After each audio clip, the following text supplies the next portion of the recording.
bid'ah itu jangan kemudian diperluas.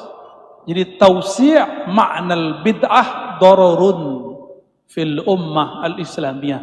Meluas-luaskan makna bid'ah, semua yang enggak ada di masa Rasul bid'ah gitu. Itu membahayakan kebaikan persatuan umat Islam. Makna bid'ah itu sudah dibatasi ulama. Apa pembatasannya?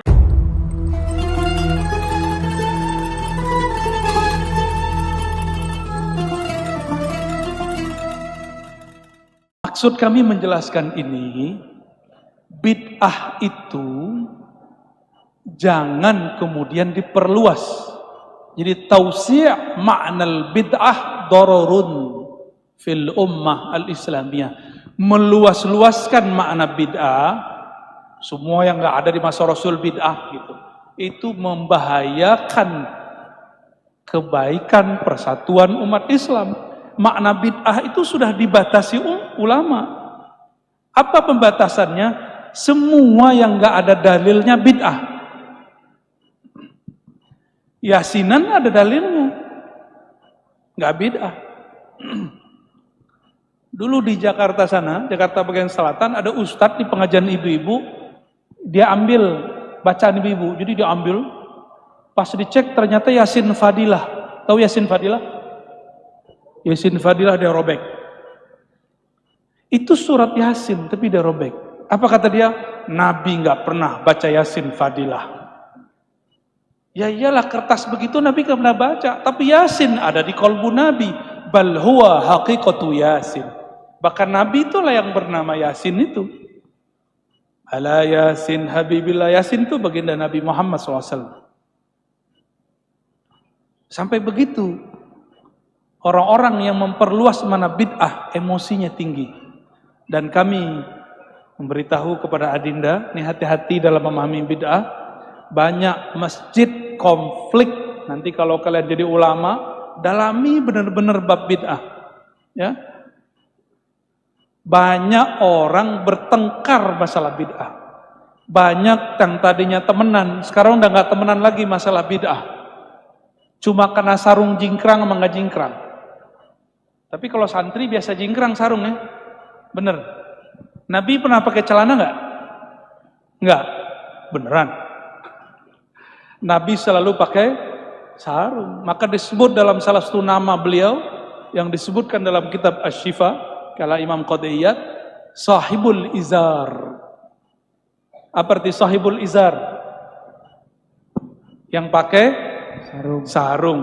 Jadi adik-adik pakai sarung ini sunnah baginda Nabi Muhammad sallallahu alaihi wasallam. Ya.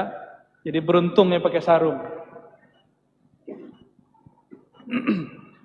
Kalau saya pakai celana, nggak pakai sarung, bid'ah nggak? Beda nggak deh? Saya pakai celana nih, nggak pakai sarung, batal nggak ustadz saya? Hah?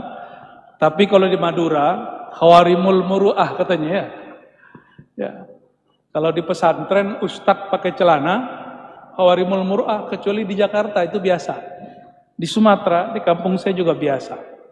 Dulu kami kalau pakai sarung di rumah diketawain. Kamu di rumah kok pakai sarung? Lama-lama saya setiap kali pulang kuliah selalu pakai sarung. Ke pasar aja pakai sarung. Sekarang udah gak ada yang protes. Alhamdulillah. Ya, dulu kalau pakai sarung dibilang sunat lagi pak. Udah sunat habis tar. Pakai sarung nggak pakai sarung itu metode nutup aurat. Itu bukan masalah bid'ah dan tidak bid'ah. Cuma nanti kalian akan heran, ada orang membid'ahkan pakai sarung, lalu pakai celana gantung. Ya nggak apa-apa juga sih. Ya. Jadi bid'ah ada bid'ah lughawiyah. Bid'ah lughawiyah itu yang nggak ada di zaman Nabi, ada di zaman sekarang, tapi tidak bertentangan dengan syariat, itu nggak masalah. Saya mau tanya, Dek, Nabi makan nasi nggak? Nabi makan nasi nggak? Jadi kalau Nabi nggak makan nasi, orang Madura makan apa? Jagung. Masih nggak? Udah jarang ya. Ada seorang ulama namanya Imam Ahmad tidak mau makan bitir semangka, cuma nggak tahu Nabi itu mulai dari pangkal apa ujungnya, atas apa bawahnya. Itu Imam siapa? Imam Ahmad, saking cintanya kepada Rasulullah Sallallahu Alaihi Wasallam. Tapi ini bukan bab bid'ah, ya. Suatu kali lagi makan-makan sama teman-teman, saya candain, kita lagi makan nasi kebuli. Nabi itu nggak pernah makan nasi kebuli loh. Langsung dia berhenti makan. Oh kalau gitu saya nggak makan, karena Nabi nggak pernah makan nasi kebuli. Nah, itu kita cuma ngetes. Tidak semua yang Nabi tidak lakukan lalu kita tinggalkan. Jadi laisa kullu ma tarakahu Nabi sallallahu alaihi wasallam fa huwa matrukun. Tidak semua yang Nabi tinggalkan itu ditinggalkan. Kalau ma tarakahu li amrin ma au li nahyin, Nabi meninggalkan suatu karena dilarang, baru kita tidak melakukannya, ya. Bagian akhir sebelum kita tutup, coba lanjutkan. Wa ba'du fa'lam bi, lagi ulangi, wa ba'du min wajib lillahi. Ini bagian paling penting di muqaddimah. Wa ba'du, ya. Ai setelah muqaddimah, fa'lam, maka ketahuilah. Guru kami, ulama Suriah, murid Syekh Nuruddin Itir, namanya Asy-Syarif Badi' Sayyid Al-Laham. Beliau kalau membaca di depan guru ada fa'lam, beliau ganti fa'ulima. Ini boleh ditiru, boleh enggak, ya? Fa'ulima. Lalu ada seorang syekh senior menegur beliau. Itu terjadi saat para masyayikh buat majelis kajian kitab Ihya Ulumuddin. Jadi kitab Ihya Ulumuddin di sana dikaji untuk ulama-ulama besar juga. Ketika Imam Ghazali mengatakan fa'lam, beliau qari'nya para masyayikh. Apa kata beliau? Fa'ulima.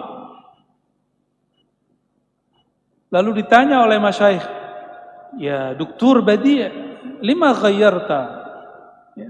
Doktor Badi, kenapa kamu rubah? Apa jawaban beliau? Ta'adduban bikum ya Maulana.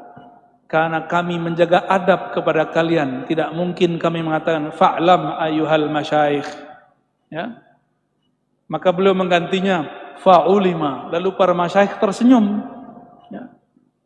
Nggak jadi menyalahkan beliau, malah senang tambah cinta. Ya, kadang-kadang begini ini membutuhkan az-zakat, kecerdasan, ya. Wa ba'du fa'lam. Nah, nanti kalau mau baca di depan Pak Kiai fa'ulima sudah tahu dalilnya, ya. Dalilnya Syekh Badi' Sayyid Al-Laham. Ya. Beliau zuriat Sayyidina Syekh Abdul Qadir Jilani. Fa'lam biwujubil ma'rifah min wajibin lillahi 20 sifah. Ini penting sekali karena banyak yang menuduh kita ahlus sunnah asy'ariyah hanya meyakini, mempercayai 20 sifat. Itu tidak benar. Lafaz di sini coba diperhatikan. Ketahuilah biwujubil ma'rifah, wajib mengetahui. Min, ada kalimat min. Min dalam bahasa Arab litab'id, menunjukkan sebagian. Min, sebagian yang wajib. Kita ketahui dari sifat-sifat wajibnya Allah itu 20 sifat. Minimal tahu 20 sifat. Berarti sifat Allah itu banyak. Minimal kita tahu 20. Bukan sifat Allah itu hanya 20. Seperti yang dituduhkan beberapa kelompok yang jahilun murakkabun, yang mereka sudahlah nggak ngerti sok mengerti. Ya, jadi kita tegaskan sifat Allah la tuhsa, tidak terhingga. Namun ulama penyayang kepada umat, maka dirumuskan 20 sifat, pintu gerbang memahami semua sifat yang tak terbatas itu. Jadi belajar sifat 20 ini bukanlah membatasi sifat, ini hanyalah kunci-kunci memahami sifat-sifat Allah Ta'ala. Maka adik-adik sekalian, para santri, dalami benar sifat Allah ini. Dan sifat itu nanti dimulai, ada namanya sifat nafsiyah, ada salbiyah, ada maknawi, ada maknawiyah. Ya. Tapi sudah jam 11. Masih kuat nggak? Dalam hatinya kayaknya enggak deh. Kita ambil satu sifat ya, mau? Satu sifat aja malam ini. Mau? Sifat pertama aja ya.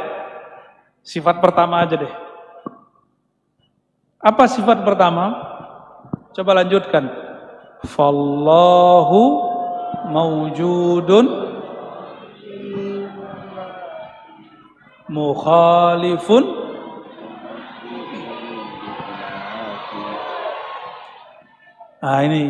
ini insya Allah pemulaan sifat Allah yang kita baca malam ini dan juga penutup kajian malam ini.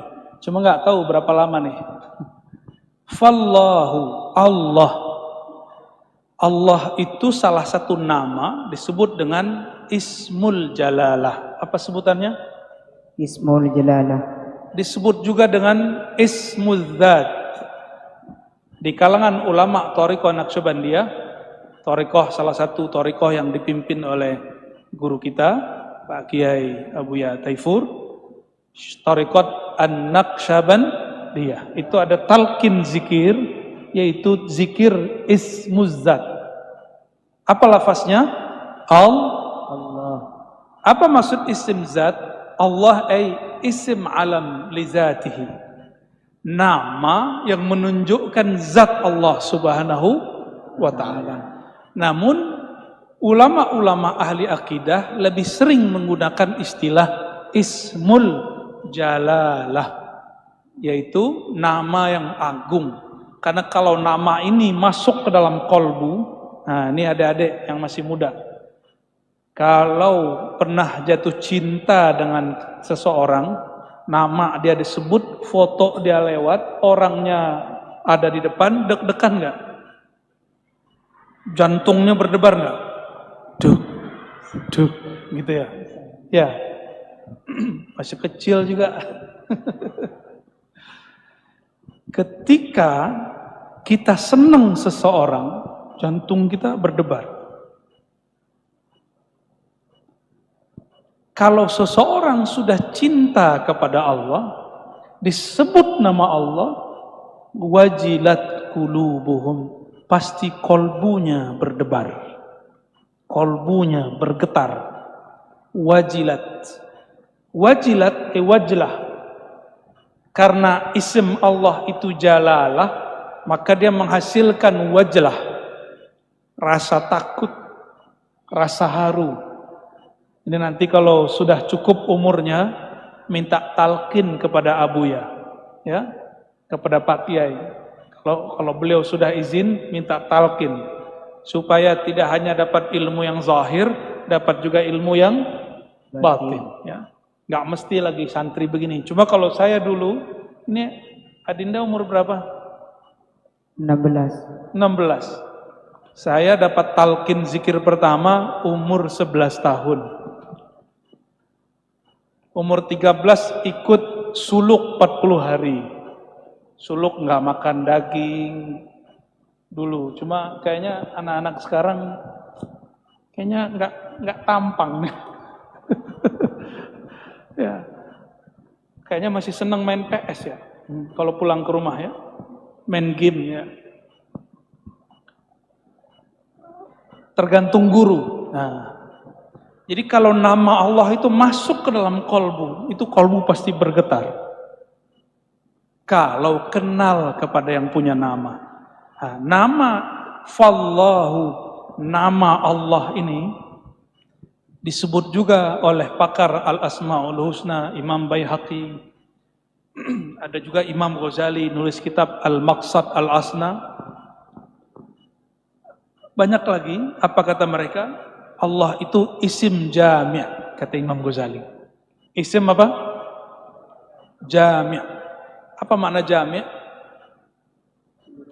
Nama yang mencakup, menggabungkan semua makna dari nama-nama Allah Ta'ala.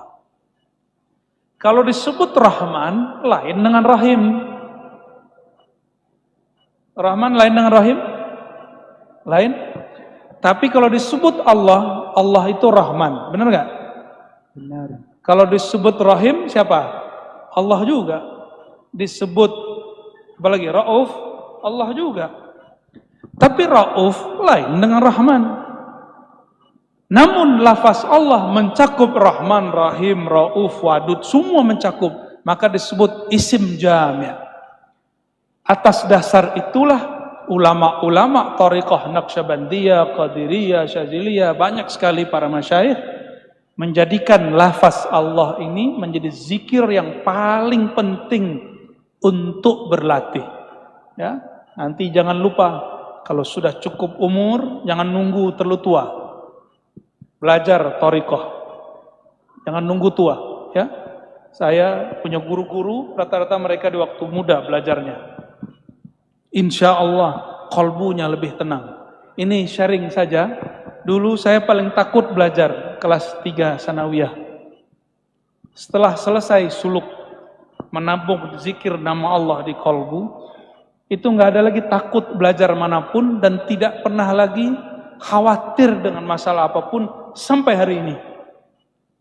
Jadi berkah lafaz Allah. Itulah makna lebih kurang di Quran. Ketika Allah Ta'ala menghibur Sayyidina Abu Bakar melalui Nabi Muhammad SAW, la tahzan, jangan kamu bersedih, jangan kamu takhaf, jangan takut. Kenapa? Allah ma'ana, innallaha ma'ana, Allah bersama kami. Bagaimana caranya mendapatkan rasa bersama Allah? Nah, ini mesti ada gurunya. Nanti diajarin zikir. Dalam hadis qudsi Allah berfirman, hadis Bukhari, ana ma'ahu idza dzakarani. Aku bersama hambaku jika dia menyebut-nyebut namaku, jika dia ingat kepadaku. Nah, ini mesti dibimbing, nanti lama-lama akan muncul rasa ma'iyatullah, kebersamaan bersama Allah. Kalau kalian gelap waktu kecil, dekat orang tua, takut nggak? Nggak takut. Tapi kalau kita sendiri gelap, pasti takut. Oke. Fallahu mawjudun, nggak sempat sampai mawjud, paling sampai lafaz Allah. Lafaz Allah ini disebut dengan isim jami'. Siapa yang ingin mencari kebahagiaan di dunia akhirat, maka pelajarilah nama ini, ambil dari ahlinya, insyaallah tahsul ala sa'adah fid dharain. Semoga Allah Ta'ala memberi keberkahan untuk kita semua. Amin. Memberikan kekuatan untuk kita semua untuk istiqamah. Amin. Memberikan rasa ma'iyah ke dalam diri. Amin. Membukakan futuh kepada semua muridin, semua talamiz. Amin ya rabbal alamin. Bihaqqi Sayyidina Muhammad sallallahu alaihi wasallam, bihaqqil Fatihah. Ya, orang maghdubi alaihim waladdallin. Amin.